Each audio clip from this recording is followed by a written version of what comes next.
This video is sponsored by Card Kingdom. If you want Magic singles or sealed product, use my link in the description.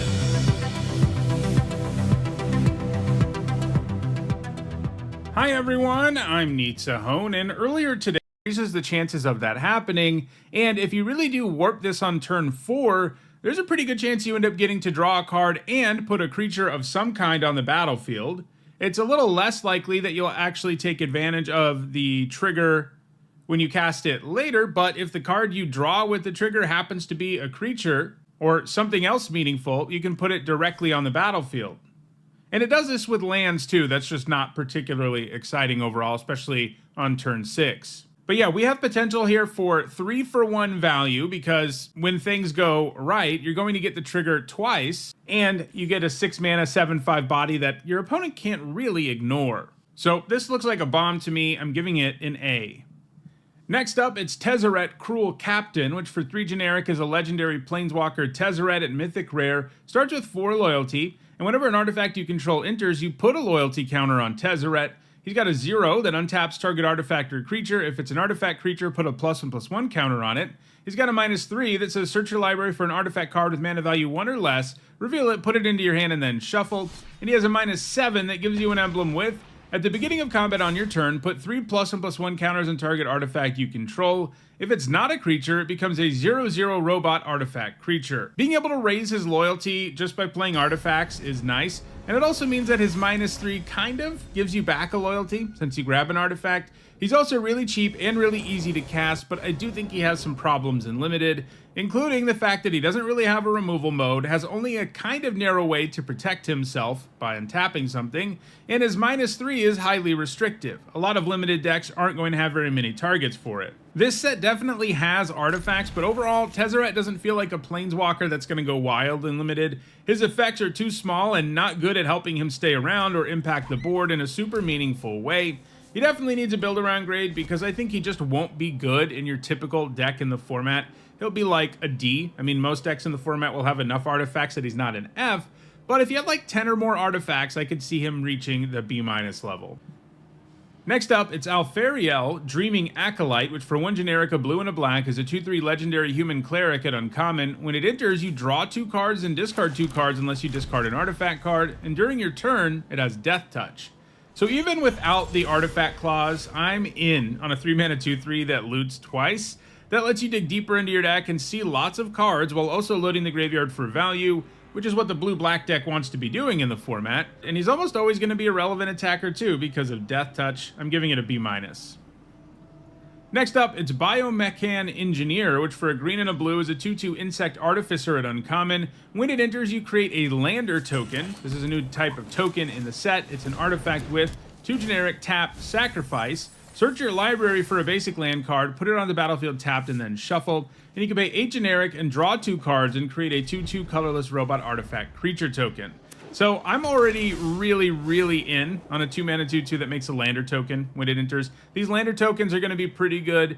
When's the last time we saw an artifact token that didn't end up being a really great part of whatever Limited format it was a part of? And this isn't going to be one that flops because it just does so much stuff. This format cares about artifacts. This format has landfall in it. This format has sacrifice decks. So it's going to overlap into synergy, in addition to the fact that just having one of these tokens, which generates mana, ramps your mana, and fixes your mana, that's already pretty good, but it's going to be even better because of some stuff going on in the set. So this helps you ramp and fix your mana while helping you with other synergies with that Lander token, and then later in the game, you're going to have enough mana, at least in the extreme late game, thanks to Landers and stuff, to use this activated ability, which activating once is often the kind of thing that can just win you a really long game of Magic.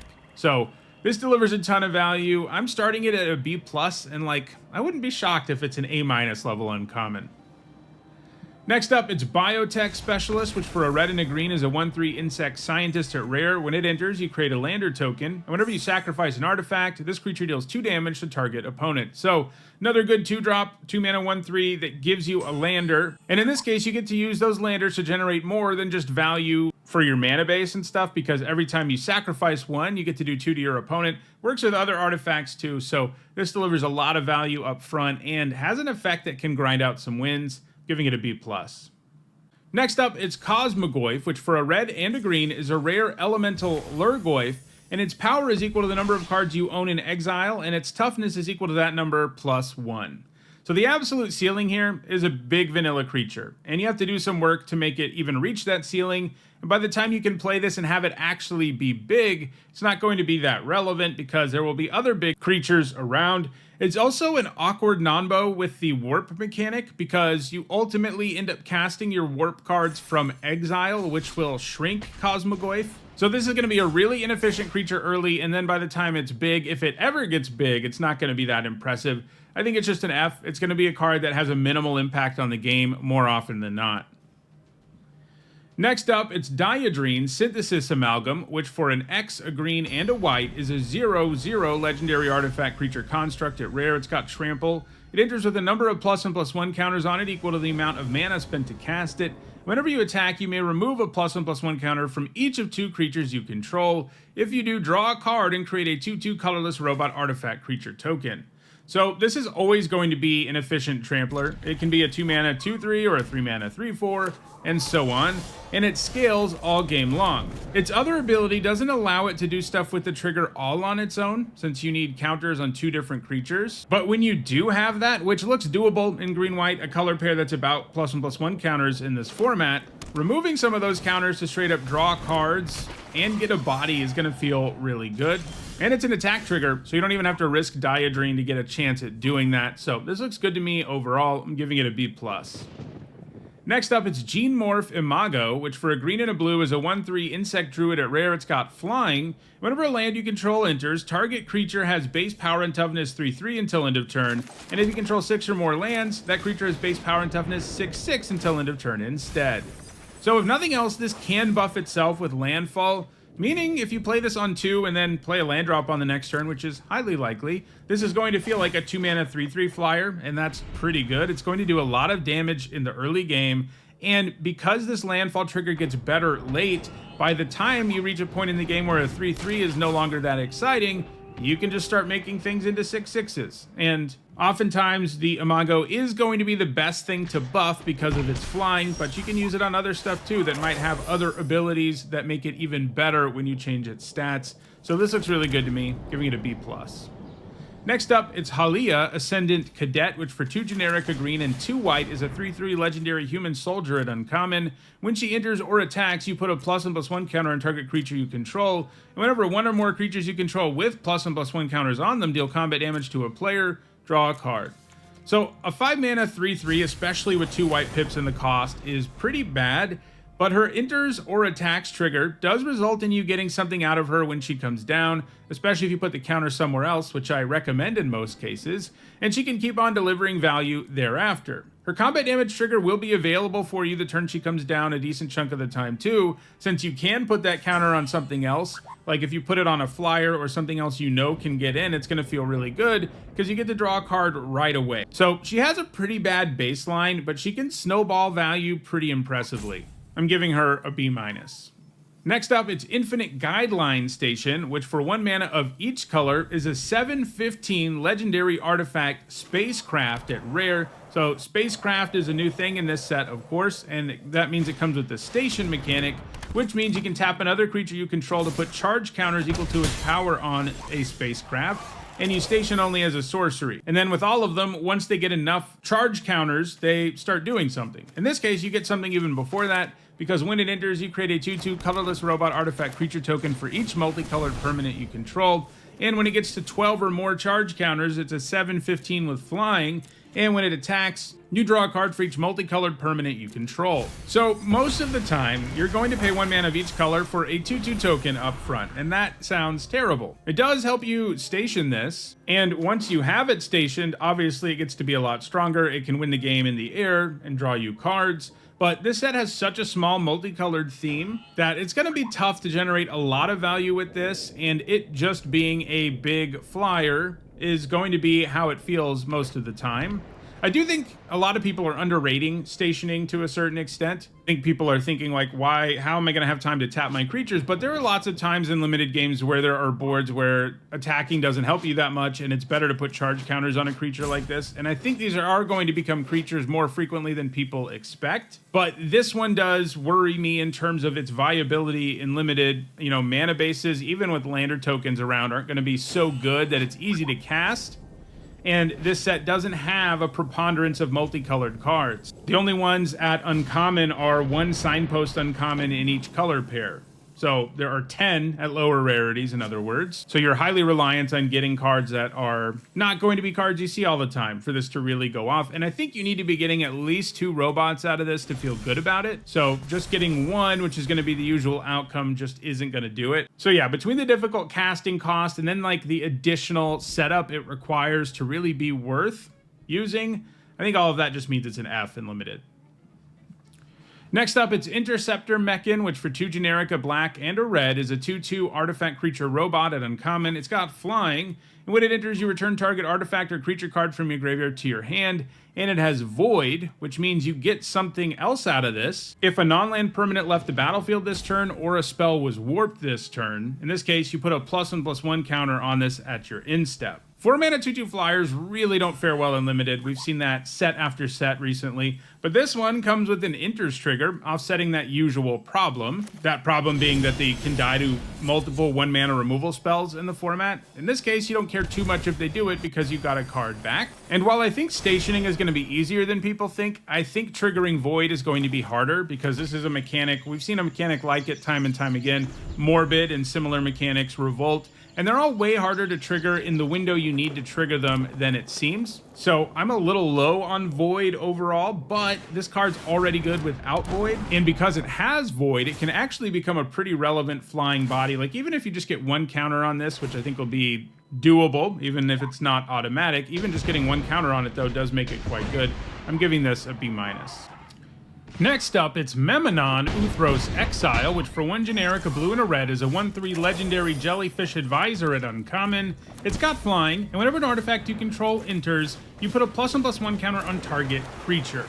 So the baseline here is pretty rough as a 3 mana 1/3, but at least it has more than 2 toughness. And the fact that this counts artifacts entering means it includes basically all the tokens in the format. Lander tokens, drone tokens, robot tokens, and this set has lots of artifacts in general, so I imagine this is going to spit out tons of counters. You can put them on Memnon if that's best. It does have flying, so sometimes it will be. Even just getting 1 counter out of this will feel like you're getting a good deal, and you'll often be able to get a lot more. So I think this looks like a strong signpost uncommon. I'm giving it a B-. Next up, it's Mutinous Massacre, which for 3 generic, 2 black, and 2 red is a rare sorcery. Choose odd or even, destroy each creature with mana value of the chosen quality, then gain control of all creatures until end of turn, untap them, they gain haste until end of turn. This looks pretty insane to me. Whatever you choose, you end up killing some stuff and then gaining control of everything. That's just going to result in lethal damage most of the time, especially because you get to make the optimal choice when it comes to odd or even, and you're going to end up with several creatures and your opponent's not going to have any. And you can attack with all of them right away. This is a card that legitimately wins you the game out of nowhere, and unlike Wrath effects and stuff, which can have like a similar impact on the game, this is going to be good basically no matter what the board state is. The one downside we have here is that double black, double red isn't exactly easy to produce, but I think we're splitting hairs there. This card is just going to end games in the format, and I think it's an A. Next up, it's Pinnacle Emissary, which for 1 generic, a blue, and a red is a 3/3 artifact creature robot at rare. Whenever you cast an artifact spell, create a 1/1 colorless drone artifact creature token with flying, and this token can only block creatures with flying, and it has warp for a blue-red hybrid mana. So this is a great payoff for casting artifacts. And warp means you can more effectively find windows where you can cast it and generate value with it immediately, since you'll have significant mana left over when you do warp it. And even without warp, this would be a powerful engine in a set with this many artifacts. Even just getting 1 token out of this is going to feel like you're getting a great deal, and if you can do more than that, it's insane. I think this reaches into the lower bomb range. I'm giving it an A-. Next up, it's Ragost Deft Gastronaut, which for a red and a white is a 2/2 legendary lobster citizen at rare. Artifacts you control are foods in addition to their other types and have 2 generic taps, sack this artifact, gain 3 life. And you can pay 1 generic, tap it, and sacrifice a food to have Ragos deal 3 damage to each opponent. And at the beginning of each end step, if you gain life this turn, untap Ragos. So turning your artifacts into food is already some quality upside. Like in the late game, sometimes gaining life is more important than grabbing lands with your lander tokens, for example. And that's doubly true when you can just chuck your artifacts at your opponent to bolt them in the face. And then you have an okay baseline as a 2-mana 2/2 creature. All of that said, there are also going to be lots of board states where this is nothing more than a 2-mana 2/2 that was kind of hard to cast, because sometimes you don't really have artifacts in play that are expendable and worth giving up with this. So I think it's a C+. Next up, it's Sami, Ship's Engineer, which for 2 generic, a red and a white, is a 2/4 uncommon legendary human artificer. And at the beginning of your end step, if you control 2 or more tapped creatures, you create a tapped 2/2 colorless robot artifact creature token. So the idea here is that you can tap your creatures in multiple ways in the format. You can do it from attacking, but stationing spacecrafts is the way that you can tap creatures without having to put them at risk at all. And this trigger is strong. A 2/2 is pretty much worth the card. It has a very mediocre stat line, and while I think you'll have tapped creatures reasonably often, it isn't exactly something that happens every single turn either. Now, you can wait to cast Sami until you have met the requirement, in which case it'll feel kind of like an enters trigger, but you don't always have the luxury of waiting, in which case this feels like kind of a bad card. I just think it'll be hard enough to get this going that it isn't anything special. I'm giving it a C. Next up, it's Sami Wildcat Captain, which for 4 generic, a red and a white, is a 4/4 legendary human artificer rogue at Mythic rare. It has double strike and vigilance, and it gives your spells affinity for artifacts. 6 mana for a 4/4 with double strike and vigilance isn't too bad. It is a little understated to the point that some cheap removal can take this thing down, some in this set that cost 2 mana even. But at least it's really hard to successfully attack through, because double strike makes combat kind of a nightmare for your opponent, and then the fact this card has vigilance means that it can really effectively attack on most turns too. The affinity for artifacts part is kind of exciting, but it's not going to come up as much as you would think in limited, especially because this costs 6 mana. If this was cheap and gave your spells affinity, that would be one thing, but it doesn't. By the time you get to 6 mana and you play this thing, your other spells costing less isn't going to come up that much, because you probably already have enough mana to play the card you draw every turn anyway. There are going to be times where you can go off with it. It gets kind of interesting with card draw, where you can rip through multiple cards and then play all of them and stuff like that. But I wouldn't put too much stock in that part of the card being great. So most of what we have here is just 6 mana for a 4/4 with double strike and vigilance, and I think that card is a B-. There's a chance it's even worse, because this set does have some really efficient cheap removal. Even paying 3 to kill this feels pretty good. So I wouldn't be utterly shocked if it ends up more in the C range, but I do like those keywords enough to start it at a B-.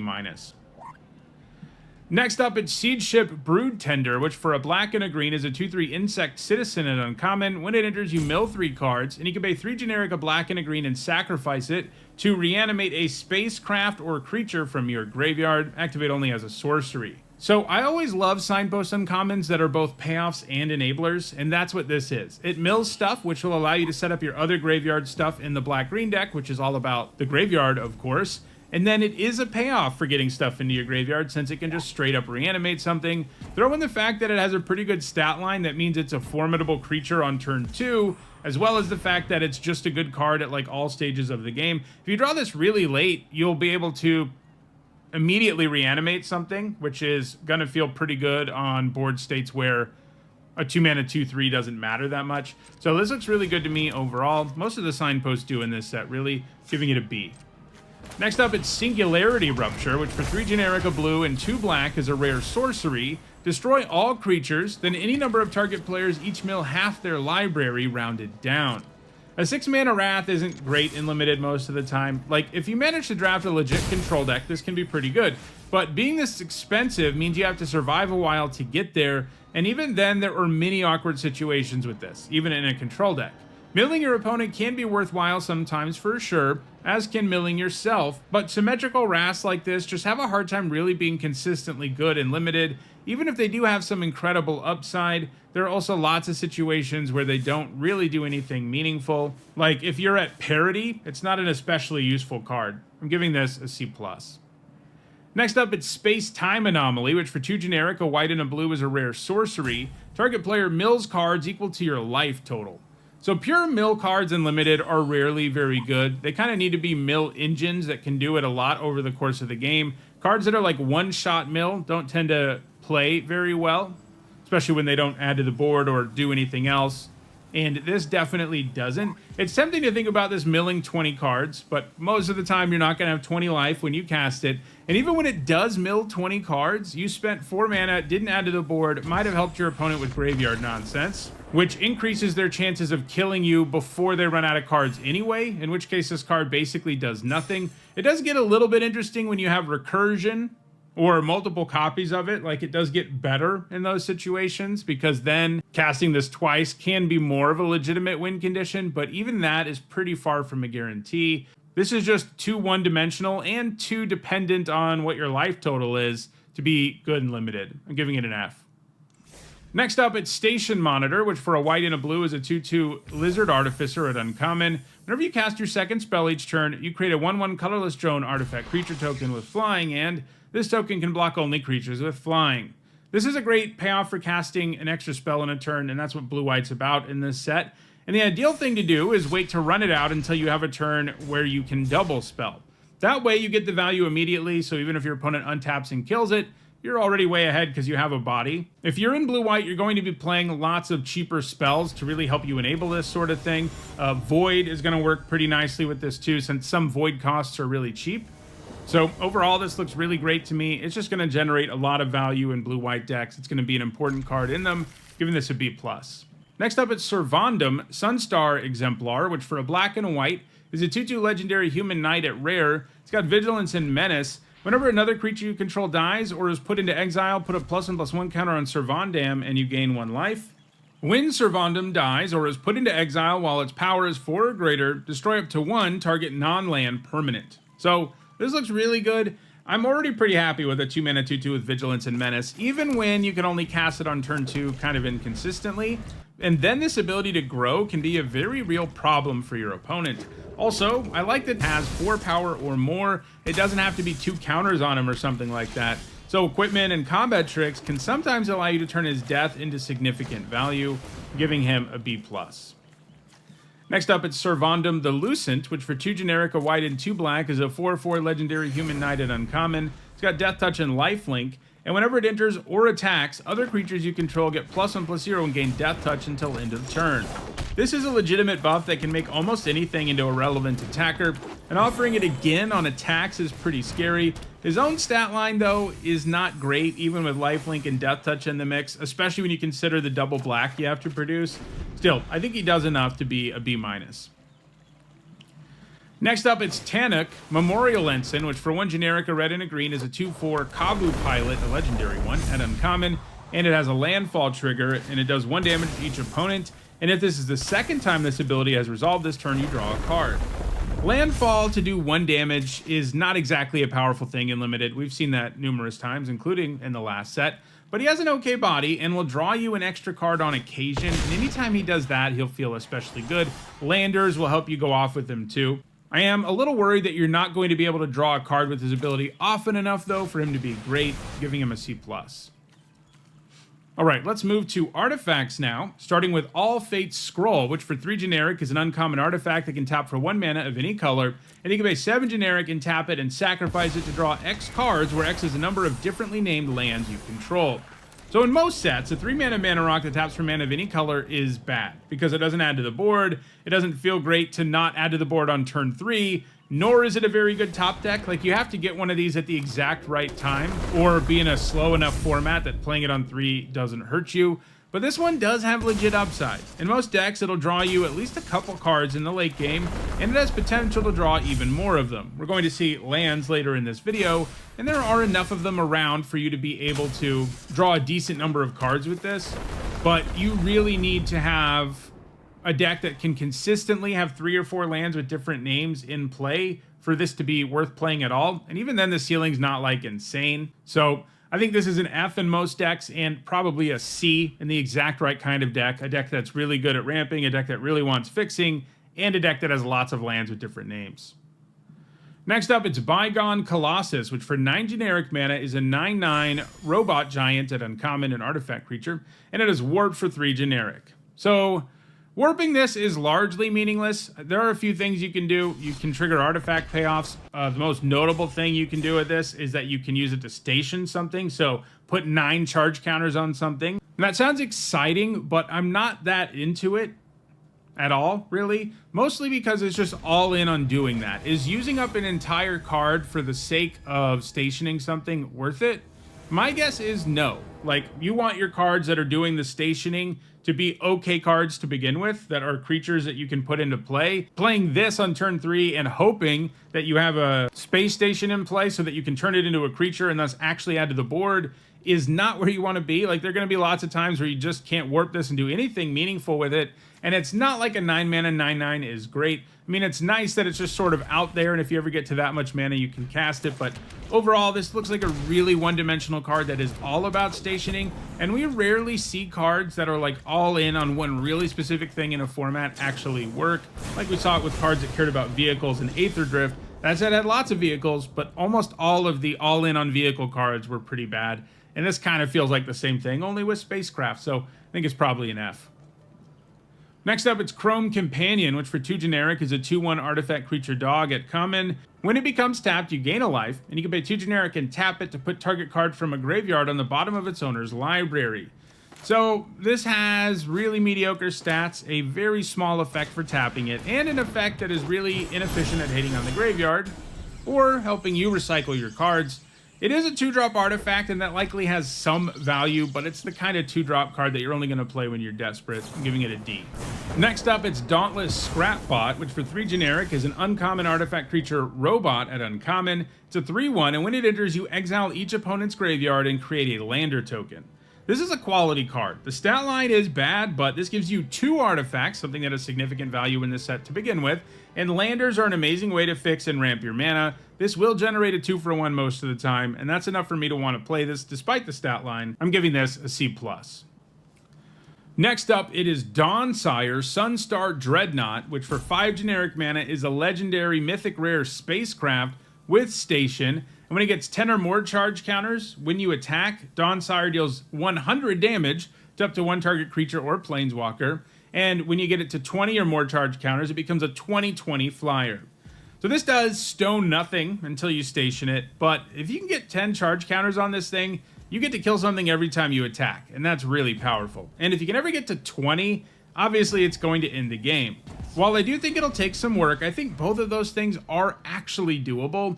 The problem is the time during which Dawnsire isn't impacting the board at all, and there will almost always be a little bit of time like that where you're kind of like walking a tightrope and trying to survive by stationing it. But the good news is once you do reach that number of charge counters, attacking is going to be really powerful because it'll just kill something. So this does look good to me, but obviously it's way too slow to be like an insane bomb, even though it'll feel like one if you are getting it obviously to 10 all the time. So I think it's a B-. Next up, it's the Dominion Bracelet, which for 2 generic is a mythic rare legendary artifact equipment. The equipped creature gets +1/+1 and has 15 generic mana. Exile the Dominion Bracelet. You control target opponent during their next turn. This ability costs X less to activate, where X is this creature's power. Activate only as a sorcery, and it has equipped for 1 generic. This card's really interesting. 2 mana to play and 1 to equip for +1/+1. There's already a kind of passable equipment in a set that cares about artifacts. It's not great, but that's the baseline, and this has a somewhat accessible ability that lets you steal your opponent's turn, and that ability is incredibly strong. You can make all of your opponent's creatures make ugly attacks, point their removal at their own creatures, and just generally wreak havoc, and because this doesn't do stone nothing up until that point, I think this ends up being a quality card. You do need to have some ways to buff creatures, or at least a couple of like 6/6s, but having a mediocre equipment that can turn into a game-breaking effect in the late game sounds pretty good to me. I'm giving it a B-. Next up, it's the Instone, which for 7 generic is a mythic rare legendary artifact. Whenever you play a land or cast a spell, draw a card. At the beginning of your end step, your life total becomes half your starting life total rounded up. So if you untap with this in play, it's likely to let you do a whole lot of stuff, since you get to draw a card when you do pretty much anything. except that if you make a land drop and then draw another land, your turn's pretty much over. So the other ability is interesting because if you have more than 10 life, it's going to make you lose life. But if you have less, it's going to gain you life. So where does that leave this card? Well, I think it's not very good in limited. It's 7 generic mana. It doesn't add to the board. If you are allowed to untap with it, there's a chance you go off, but it's far from guaranteed. And if you're having to lower your life total to play this, especially, it's not going to feel very good. If you draw it when you're really low on life, that effect is going to feel pretty good, but that's too narrow of a situation. So overall, I think this is just an F in limited. Next up, it's the Eternity Elevator, which for 5 generic is a rare legendary artifact spacecraft. It can tap for 3 colorless, and if it has 20 or more charge counters on it, you add X mana of any one color, where X is a number of charge counters on the Eternity Elevator. So this is a super expensive mana rock, albeit one that does give you a huge mana boost. Problem is, one can't always take advantage of that in limited, and it has super diminishing returns, and this card never does anything to actually impact the board, which is always a problem for a 5 mana card. Like this, Spacecraft never ever turns into a creature, unlike most of the others. I do think you play this sometimes in decks that need the ramp, but you're probably never going to bother stationing it in those decks just because it's already pretty good at producing mana. I'm starting it at a D, and it wouldn't shock me if it's an F. Next up, it's Extinguisher Battleship, which for 8 generic mana is a rare artifact spacecraft, and when it enters, you destroy target non-creature permanent. Then this spacecraft deals 4 damage to each creature, and when it has 5 or more charge counters, it gains flying and trample and becomes a 10/10.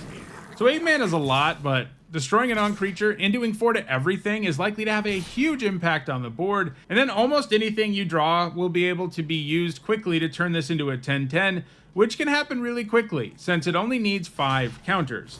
Like, imagine if this didn't have station and was just the creature. That would be an insane card. Obviously, this takes more setup, and sometimes you won't be able to kill enough stuff with the trigger, and like 8 mana is a pretty big hurdle, even in a format with landers and stuff. So I think it's just a B, but that's mostly because sometimes it ends up stuck in your hand. Most of the time when you cast this, you're just going to win the game. Next up, it's Nutrient Block, which for 1 generic is a common artifact food that's indestructible. It can do the food thing, meaning you can pay 2 generic, tap it, and sack it to gain 3 life. And when it's put into a graveyard from the battlefield, you draw a card. Artifacts matter in this set, and there are even a handful of ways to animate them, mostly at higher rarities, which is kind of fun with an indestructible artifact, but I wouldn't count on doing that consistently. Mostly, this gives you a tiny bit of artifact synergy while also being good sacrifice fodder and a way to gain life and draw a card in a pinch. It's hard for a card that replaces itself and gains you life to be completely terrible, but it's not that good either. I'm giving this a D. Next up, it's Pinnacle Killship, which for 7 generic mana is an artifact spacecraft at common. When it enters, it deals 10 damage to up to 1 target creature, and if it has 7 or more charge counters on it, it's a 7/7 flyer. This card is aptly named because when you play it, it's definitely going to kill something, probably your opponent's best creature.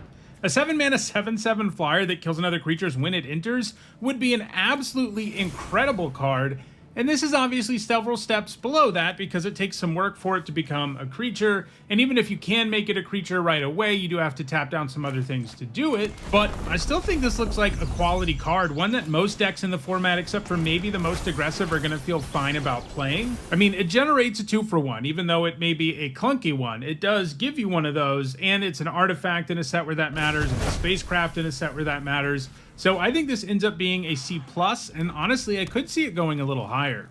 Next up, it's Survey Mechan, which for 4 generic is a 1/3 artifact creature robot at uncommon with flying and hexproof. And you can pay 10 generic and sacrifice it to have it deal 3 damage to any target. Target player draws 3 cards and gains 3 life. This ability costs X less to cast, where X is the number of differently named lands you control.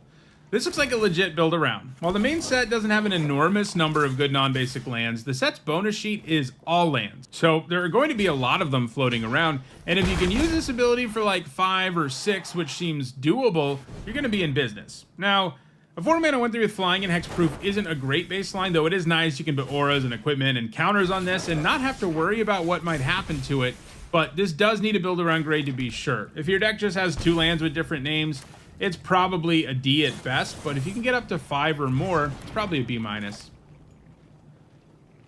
Like, paying 7 for this ability is going to feel great, for example.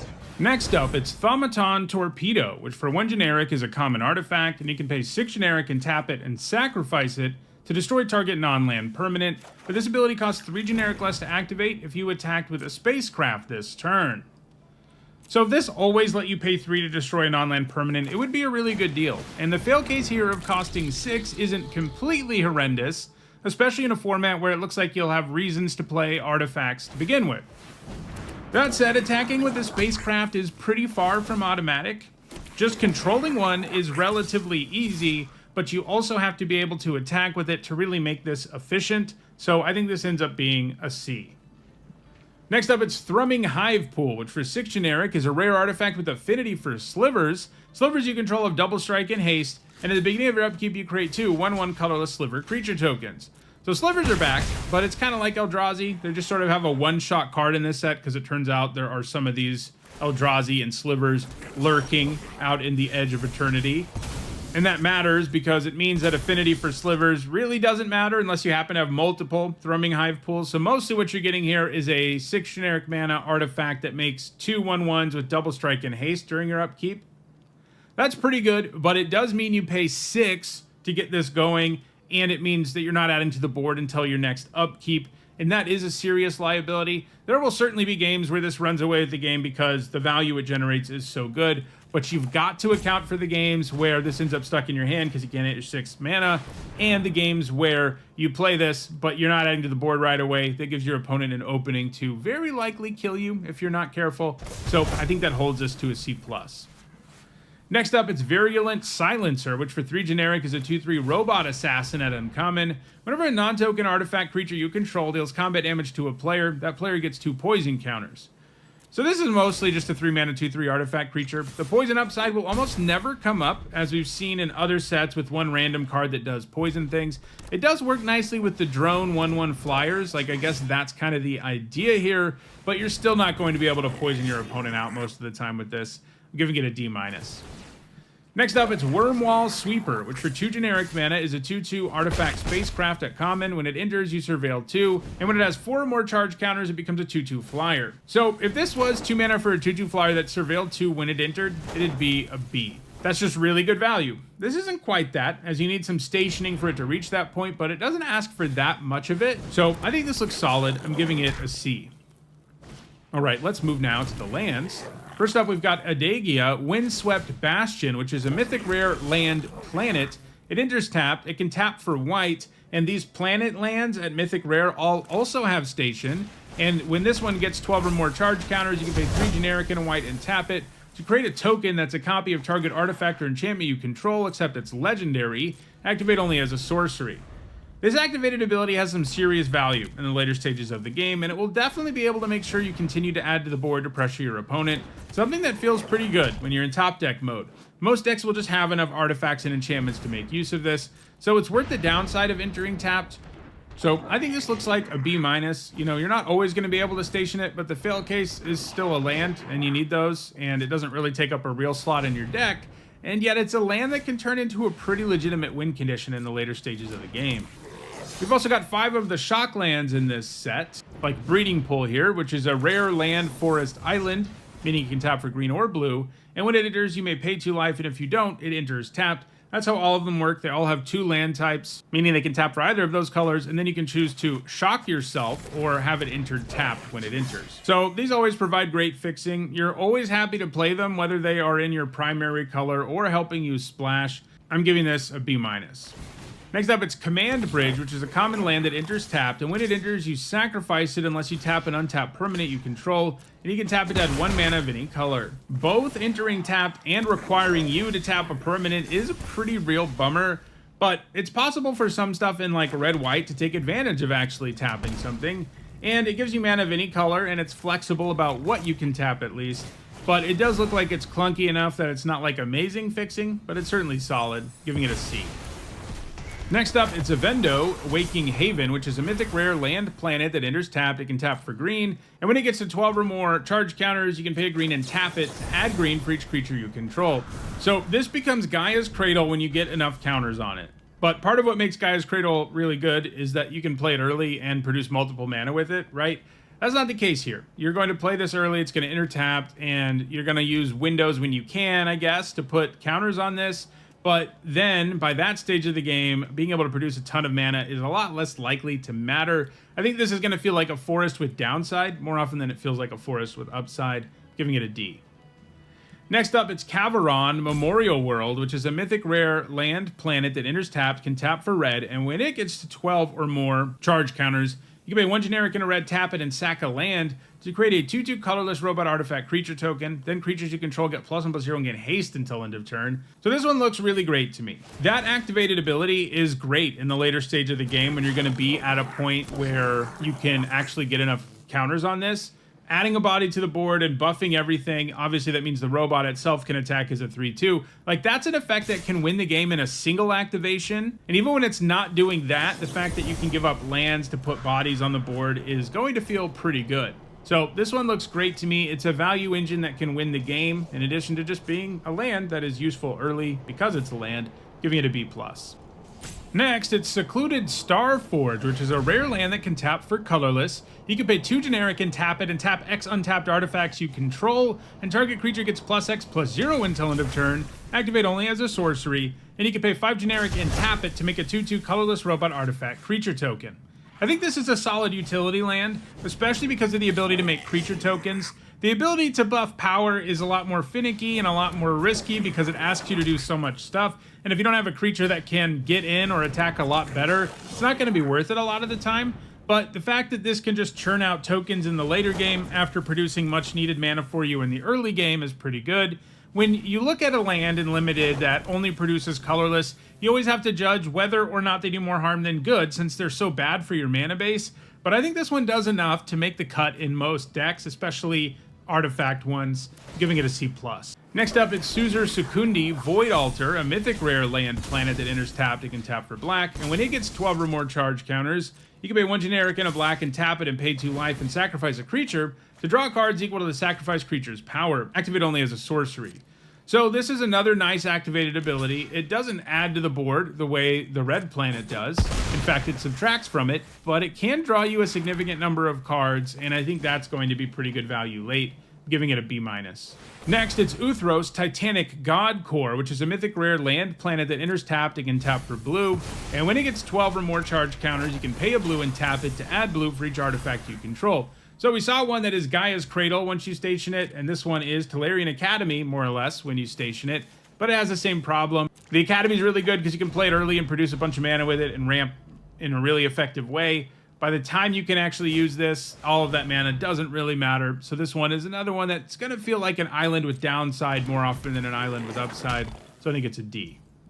All right, so those are all of the multicolored and colorless cards in Edge of Eternities. In the next video, I'll look at all the white ones. If you enjoyed this video, please like it and share it so that others can enjoy it too. If you want to make sure you catch future videos, don't forget to subscribe and turn on notifications.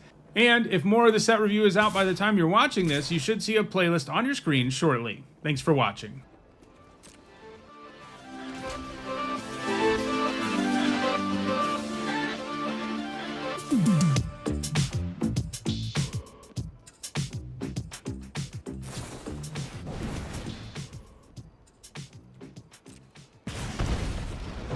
This video is sponsored by Card Kingdom. If you want Magic singles or sealed product, use my link in the description.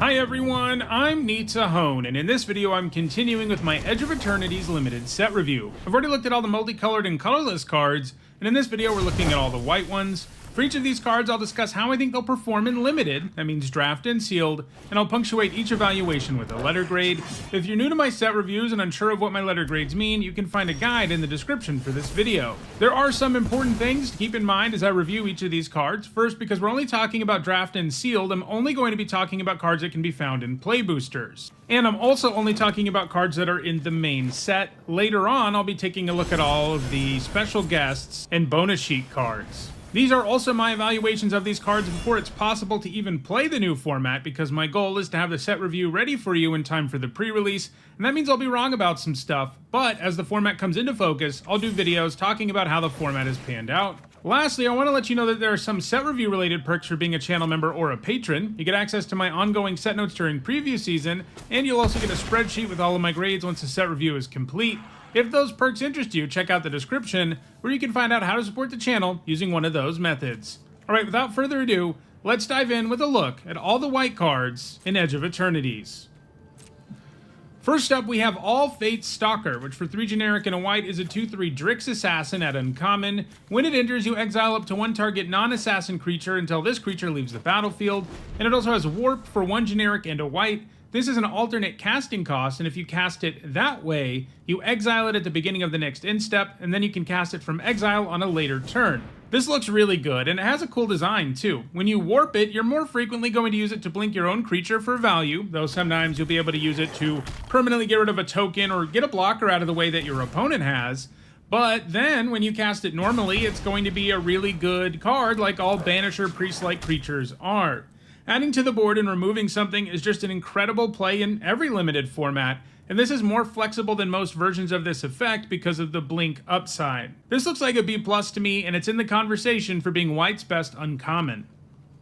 Next, let's look at Esteli Reclaimer, which for 3 generic and 2 white is a 5/4 Angel Warrior at rare. It's got flying, and when it enters, you return target non-creature, non-land permanent card with mana value X or less from your graveyard to the battlefield, where X is the amount of mana spent to cast this creature, and it has Warp for 2 generic and a white. So a 5 mana 5/4 flyer is already a pretty solid card in limited, and this can give you its trigger twice thanks to Warp. Now, it is pretty restrictive because it only looks at non-creatures, non-lands, and they need to be mana value X or less, and you're just not always going to have something that you can get back, especially when you warp it. But when you cast it normally, a few turns later, you are more likely to get something back. The thing that I see this working with the most frequently and the most effectively is probably Spacecraft, because they're not creatures, but they can become creatures. But the fact is, you're not going to have that many things you can get back with this ability, so a lot of what you're getting is just a 5 mana 5/4 flyer. It is worth remembering that Warp works nicely with Spacecraft in general, because that means you can warp this into play and tap it to put 5 charge counters on one of your Spacecraft, which is going to help it become a creature more quickly. This looks like a pretty good card to me, but it's not a bomb or anything. I'm giving it a B. Next up, it's Auxiliary Boosters, which for 4 generic and a white is a common artifact equipment. When it enters, you create a 2/2 colorless robot artifact creature token and attach this equipment to it. The equipped creature gets +1/+2 and has flying, and this has equipped for 3 generic. The baseline here is a 5 mana 3/4 flyer that gives you 2 artifacts, and that's a pretty solid card in this format. With an equip cost of 3, it won't even feel terrible to equip this to other stuff either later in the game, as it's a buff that can make a significant difference. This looks like a pretty nice common for white. It just does a lot of little stuff that I think adds up to a quality card, giving it a C+. Next up, it's Banishing Light, which for 2 generic and a white is a common enchantment, and when it enters, you exile target non-land permanent an opponent controls until this enchantment leaves the battlefield. So this is a card that is always good removal because it can hit any non-land permanent. It doesn't always feel super efficient these days as we have more and more creatures with enters, triggers, and stuff like that, and they get a lot of value out of those, so spending 3 at sorcery speed to kill something isn't always great, but the flexibility really helps overcome that. It's always at least a C+ when we see it. It can be better, but it's usually better in sets that have an enchantment theme, and there's a very small one in this format. Not really enough of one for it to get like a big bump, and I think it falls a little short of being premium just because it's a lot clunkier these days than it used to be. I'm giving it a C+. Next up, it's Beyond the Quiet, which for 3 generic and 2 white is a rare sorcery that exiles all creatures in Spacecraft. Sweepers are always pretty awkward and limited, as most games just don't play out in such a way that your opponent is the only one who gets destroyed by this kind of card. Still, a card like this is strong. It can pull you back ahead from being behind in a way that few cards can, but it's pretty bad when you're ahead or at parity when it's kind of a blank card. So, like most 5+ mana sweepers that don't do anything else but exile and destroy stuff, I think it's probably a C+. Next up, it's Bright Spear Zealot, which for 2 generic and a white is a 2/4 human soldier at common. It's got vigilance, and it gets +2/+0 as long as you've cast 2 or more spells this turn. A 3 mana 2/4 with vigilance is honestly a pretty solid card, and this will sometimes be a more impressive 4/4, and you'll be able to do that at instant speed on occasion, which is pretty sweet. It does have a couple of weird things going on in this set with regard to Spacecraft. One of them is that the red-white theme is about having tapped creatures, And you can do that by stationing spacecraft, but you can also do it by attacking. This guy can't because he has Vigilance. So it's a little bit of a non-bo with cards that pay you off for having tapped stuff, except that it's also good with spacecraft because you can attack with it and then also station in the same turn, which not that many cards in the set can do. So this looks like a nice common to me. I'm giving it a C+. Next up, it's Cosmogrand Zenith, which for 2 generic and a white is a 2/4 human soldier at Mythic Rare. Whenever you cast your second spell each turn, choose one, create 2 1/1 white human soldier creature tokens, or put a +1/+1 counter on each creature you control. These triggers are both amazing. You'll make the tokens when you need bodies, and if you've already gone wide, you'll be thrilled with the counters. Double spelling is far from automatic, but cheap warp costs in this set do make it easier than it would be in most, and just waiting until you have a turn where you can play this and a second spell can ensure you get amazing value right away. So even if your opponent untaps and kills Cosmogrand Zenith, you're already ahead, and if they don't kill it, you can usually snowball your way to victory. Throw in the solid stats, and I think we have a card that will help you run away with a lot of games and deliver you good fail case value too, giving it an A-. Next up, it's Dawnstrike Vanguard, which for 5 generic and a white is a 4/5 human knight at uncommon. It's got lifelink, and at the beginning of your end step, if you control 2 or more tapped creatures, put a +1/+1 counter on each creature you control other than this creature. So here is one of those payouts for having tapped creatures. And it's a pretty strong one. Buffing your entire board except for this permanently is a big deal. And on turns where you can cast this and almost make this feel like an interest trigger, it's going to feel pretty insane. But there are going to be times where you can't do it, and when this is just a 6 mana 4/5 lifelink, it isn't very impressive, but the set is set up in such a way that it's very possible to trigger this once, and even just triggering it once is going to be very powerful and make you feel pretty good about things. And putting those counters on your creatures means it's more likely you can attack effectively with them and trigger it again on the next turn. So overall, I think this does deliver the kind of value you need out of a 6 mana card. It's not going to do it consistently enough to be great, but I do think it's a C+. Next up, it's Dockworker Drone, which for 1 generic and a white is a 1/1 artifact creature robot at common. It enters with a +1/+1 counter on it, and when it dies, you put its counters on target creature you control. This is a solid 2-drop. It works nicely in the +1/+1 counter decks, as well as the artifact decks, and sometimes you'll be able to do something sweet with the counters when it dies, giving it a C. Next up, it's Dual Sun Adepts, which for 2 generic and a white is a 2/2 human soldier at uncommon. It's got double strike, and you can pay 5 generic to give creatures you control +1/+1 until end of turn. The 3 mana 2/2 stat line can be rough, because removal for 1 mana can often take these things down, and there is more than one way to do that at common and uncommon in this format. And that is a big risk, but I think the reward is worth it in this case. A 3 mana 2/2 double striker is at least pretty good at blocking. Like, your opponent can't attack into this 3 mana 2/2 like they can most. And this kind of pump effect being on a creature that's already solid, we've seen it perform well in countless formats at this point, and this is another one that I think gets there. Obviously, buffing itself is a huge deal too because it has double strike, so I think this overcomes the problem of the Grey Ogre stat line, and I'm giving it a B-. Next up, it's Dual Sun Technique, which for 1 generic and a white is an uncommon instant. Target creature you control gains double strike until end of turn. If it had a +1/+1 counter on it, draw a card. Double strike is pretty nice for a trick, though it's less good on really small creatures than actual stats boosts are. It does still manage to win you most combats, and you can sometimes do lethal out of nowhere. The times where you draw a card with this will feel completely absurd because it probably means you get a 2-for-1, but this also isn't the kind of trick that's useful against removal in any way, shape, or form, and that limits how great it can be in limited. I'm giving it a C.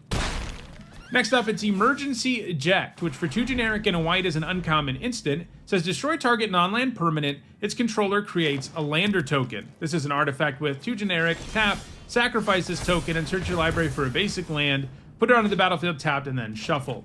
So white actually has 2 flexible non-land removal spells in this set between Banishing Light and this, which is interesting. This one's an instant, unlike Banishing Light, but it also gives your opponent a card back. Don't underestimate how significant that is, as you could help them fix and ramp their mana, help them with artifact synergies, help them with the void mechanic, the list goes on. These landers are really good, and giving your opponent one definitely isn't good. That said, it does become less of a problem later in the game, and hitting any non-land for 3 is definitely a big deal at instant speed. You do still kind of 2-for-1 yourself, but this is better than cards like Stroke of Midnight, which give your opponent a 1/1 token instead, because at least you can get like a blocker out of the way and attack without having to worry about a new token being in the way. So I think this is solid removal. It's definitely not great. Giving your opponent a lander is a massive downside, but I think it's a C because it can deal with so many things at instant speed. Next up, it's Exalted Sunborn, which for 3 generic and 2 white is a mythic rare angel wizard. It's a 4/5 with flying and lifelink, and if 1 or more tokens would be created under your control, twice that many of those tokens are created instead, and it has warp for 1 generic and a white. So this would be good even without warp. And that's good because warping it isn't going to be meaningful most of the time in limited, because you have to have the mana to warp, and then you need to make tokens in the same turn, and that's going to be hard to achieve. It's not impossible, but generally just playing a 5 mana 4/5 flying lifelink by the time you can warp this and put tokens into play is just going to be better than going the other route, because this stat line is really good. I think this is going to make more tokens once you play it on turn 5 and it does some damage, and then you get a couple of lander tokens or robot tokens or whatever later in the game. Mostly though, this is a 5 mana 4/5 flying lifelink, which is a really good card, and occasionally it'll really go off. I'm giving it a B+. Next up, it's Exosuit Savior, which for 2 generic and a white is a 2/2 human soldier at common with flying. When it enters, you return up to 1 target permanent you control to its owner's hand. Windrake stat lines aren't great, and this kind of upside is often too narrow, especially at sorcery speed, to be worthwhile. There are some cute things you can do with it in this set, beyond the usual rebuying an enters trigger or whatever. Like, you can return something that's stationed, and then if you have the mana to cast it, you can cast it, and then station with it again. It also works with the void mechanic, but overall, this is a badly statted creature with too narrow of upside to be a card that makes the cut regularly, giving it a D+. Next up, it's Flight Deck Coordinator, which for 2 generic and a white is a 3/3 human soldier at common. At the beginning of your end step, if you control 2 or more tapped creatures, you gain 2 life. This has an okay stat line, but the you have stuff tap trigger here is fairly underwhelming. Triggering this kind of thing multiple times is likely to be challenging, and that's what you need to do for this card to really feel worth it. And even then, it's not amazing. I'm giving it a C-. Next up, it's Focus Fire, which for 1 white mana is a common instant that does X damage to target attacking or blocking creature, where X is 2, plus the number of creatures and or spacecraft you control. This is restrictive, since it can only hit attackers and blockers, and that means that for aggro decks, the fact that you can't get a blocker out of the way with it is a pretty big bummer. But for only 1 mana, this can do a ton in terms of trading up, and can often take down sizable creatures. I don't think it's premium, it needs way too much setup and is too narrow, but it's hard not to like this card when it only costs a single mana. I'm giving it a C+. Next up, it's Halia, Guided by Light, which for 2 generic and a white is a 3/3 legendary human soldier at rare. When she or another creature or artifact you control enters, you gain 1 life. At the beginning of your end step, draw a card if you've gained 3 or more life this turn, and she has warp for 1 white mana. So even if she just had the first ability, she'd be a good card, as solid stats plus lots of incidental life gain is a good place to be, and she'll draw you a card every now and then. I wouldn't count on it a lot. It's not that easy to gain 3 life in a turn off of her triggers alone. You're going to need some other life gain around to really pull it off. And it's doable, but it does take some work. She's not the kind of life gain card draw engine that can do it all on her own. She's going to need a little bit of help. And the fact that you can warp her early and gain a bit of life and maybe even draw a card if you have the opening to do so is pretty sweet. I'm giving this a B. Next up, it's Hardlight Containment, which for 1 white mana is a rare enchantment aura with enchant artifact you control. When it enters, you exile target creature and opponent controls until this aura leaves the battlefield, and the enchanted permanent has ward 1. So even in this set, you're not always going to have an artifact, but when you do, this isn't too far off from Swords to Plowshares. I mean, sure, your opponent can get their thing back by blowing up whatever you put it on, and that'll hurt, but ward makes that a little bit more difficult. And doing something like putting this on a lander seems kind of funny, because at least then you don't get 2-for-1 when they destroy it. This isn't quite as good as something like Sheltered by Ghosts, which also gave the thing you put it on +1/+0 and lifelink, which allowed you to get in with a hit that would gain you some life, giving you even more immediate value. And this is also more narrow, only capable of going on artifacts and not on creatures. But I do think it's an apt comparison. They're going to work similarly, and I think that makes this a B-. Next up, it's Honor, which for 1 white mana is an uncommon sorcery. You put a +1/+1 counter on target creature and draw a card. I think this is sneaky good. A counter isn't quite worth a card, but you end up paying 1 mana for significantly more than a card worth of value here, and it synergizes nicely with +1/+1 counter stuff in the set. Improving your board and drawing a card is a good feeling. It can help you double spell too. I'm giving this a C+. Next up, it's Honored Knight Captain, which for 1 generic and a white is a 1/1 human advisor knight at uncommon. When it enters, you create a 1/1 white human soldier creature token, and you can pay 4 generic and 2 white and sacrifice it to search your library for an equipment card, put it onto the battlefield, and then shuffle. I'm already signing up for a 2-mana 1/1 that makes another 1/1. We see that kind of card a lot, and it's always a good 2-drop. Good when you drop it on turn 2, but good at any other point in the game as well, because 2 bodies significantly alter how combat's going to go for your opponent on their next turn. So throw in the fact that you can cheat an equipment onto the battlefield and at instant speed, and you have a card that stays really relevant all game long, and one that has a great baseline. Searching up that 3/4 flyer equipment is going to be particularly nice, and a combo you see a lot because it's a common. I'm giving this a B-. Next up, it's Knight Luminary, which for 3 generic and a white is a 3/2 human knight at common, and when it enters, you create a 1/1 white human soldier creature token, and it has warp for 1 generic and a white. This is a pretty good common. I'm already in for this card without warp. It would be like a C if that's all it was, but with warp, well, you have a card that fills 2 separate slots on the curve and helps you go wide and gives you 3 total bodies. That sounds pretty good to me. I'm starting this at a C+, and I could see it going higher. Next up, it's Lightstall Inquisitor, which for 1 white mana is a 2/1 Angel Wizard at rare. It's got Vigilance, and when it enters, each opponent exiles a card from their hand and may play that card for as long as it remains exiled. Each spell cast this way costs 1 generic more to cast, and each land played this way enters tapped. I think this is solid in limited. It's going to be like amazing and constructed as a 1-drop for aggressive white decks. Here, it's just solid. It gives you some pretty good disruption, and I love that they made sure it even nerfs lands. Sometimes attacks won't matter much, and obviously you don't choose the card, your opponent does, which makes it a lot less impressive as your opponent gets to choose something that impacts them the least. But you do get a pretty good return on only 1 mana here. I'm giving it a C+. Next up, it's a Lumen class Frigate, which for 1 generic and a white is a rare artifact spacecraft, and like all the spacecraft, it comes with station. And that means you can tap another creature you control to put charge counters equal to that creature's power on this spacecraft. Station only as a sorcery, and then depending on the number of charge counters on this, you get other effects. In this case, with 2 or more, other creatures you control get +1/+1, and with 12 or more, it becomes a 3/5 with flying and lifelink. I think you'll frequently be able to put 2 charge counters on this the turn it comes down, and that not only means your board gets significantly better for a reasonable cost, it also means that stationing this becomes a lot easier because it's buffing your creatures, making them more capable of putting more charge counters on this. It does still take some time to become a creature in most cases, but a 2-mana Anthem is a card you play anyway, and this one can start contributing damage and gaining you life. So it's going to be awesome upside on a card that's already delivering some pretty real value. I'm giving it a B+. Next up, it's Lux Knight Breacher, which for 3 generic and a white is a 2/2 human knight at common. It enters with a +1/+1 counter on it for each other creature and or artifact you control. This card has a terrible